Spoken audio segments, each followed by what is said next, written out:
For 1,000 years, the name Rome meant order. It meant roads, laws, legions. It was an empire that tamed the Mediterranean and defined civilization. But by the 5th century AD, that glorious edifice was crumbling. The fall of Rome is often dated to 476 AD, but the truth is, the Western Empire didn't collapse overnight. It was a slow, agonizing transformation, a centuries-long decline fueled by an array of interlinked catastrophes. This is the story of how the greatest political power of the ancient world became too big, too brittle, and too exhausted to survive its own success. The first cracks appeared not from outside, but within. The 3rd century crisis was a 50-year period of pure chaos. The throne became a death sentence. Over 20 emperors were murdered or killed in battle between 335 and 284 AD. The military, not the Senate, chose the rulers, resulting in perpetual civil war.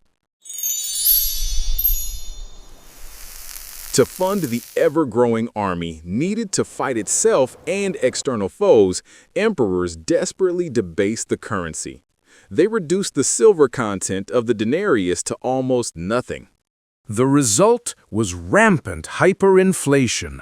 Trade collapsed, people hoarded goods, and the complex economic machine of the empire seized up.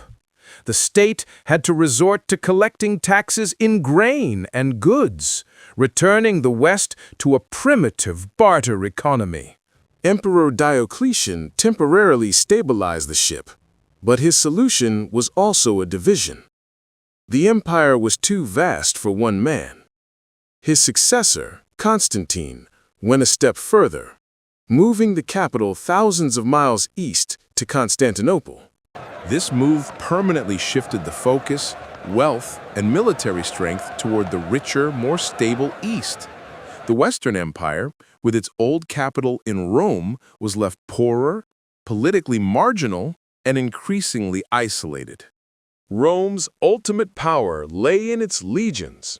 But by the late Empire, the legions were no longer purely Roman. The manpower crisis was dire.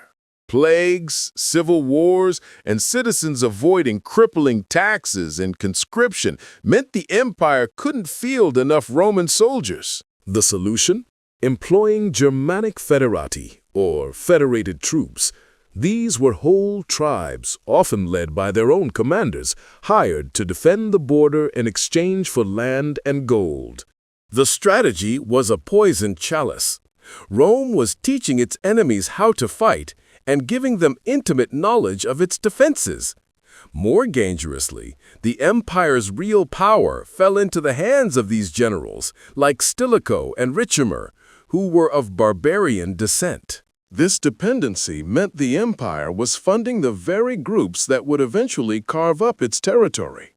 The Roman army became less loyal to the idea of Rome and more loyal to the general who paid them. The military spine of the empire was now a brittle, outsourced contract, ready to snap at the first sign of pressure. The true external force that broke the system was not a coordinated invasion, but a migration driven by terror, the arrival of the Huns from the east. The Goths, desperately seeking sanctuary from the Huns, were admitted into the empire. But horrific mismanagement by corrupt Roman officials led to starvation and revolt. In 378 AD, at the Battle of Adrianople, the Visigoths crushed a major Roman army and killed the Eastern Emperor Valens. This was a catastrophic defeat, the final proof that the legions were no longer invincible. The resulting chaos saw massive territorial losses. The Vandals marched through Gaul and Spain, eventually crossing into North Africa, the breadbasket of Italy. The loss of North African grain meant Rome lost its primary source of food and tax revenue. The imperial government essentially starved to death, losing the ability to feed its people or pay its remaining troops. By the mid-5th century, the Western Empire was not an empire at all, but a collection of collapsing cities surrounded by established Germanic kingdoms.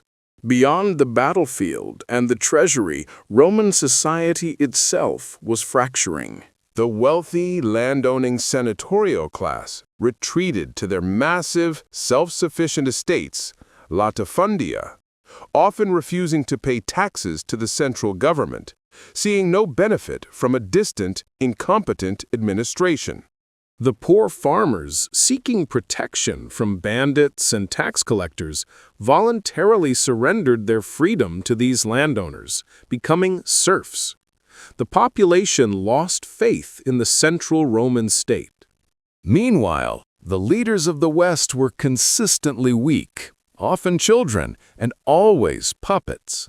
They were installed and removed by the Foederati generals, who now held the keys to the kingdom. The old Roman civic virtues, the dedication to the state, the belief in the republic had evaporated, replaced by self-interest. When the end finally came, many Roman citizens barely noticed the transition. The final blow was less of a dramatic collapse and more a bureaucratic formality.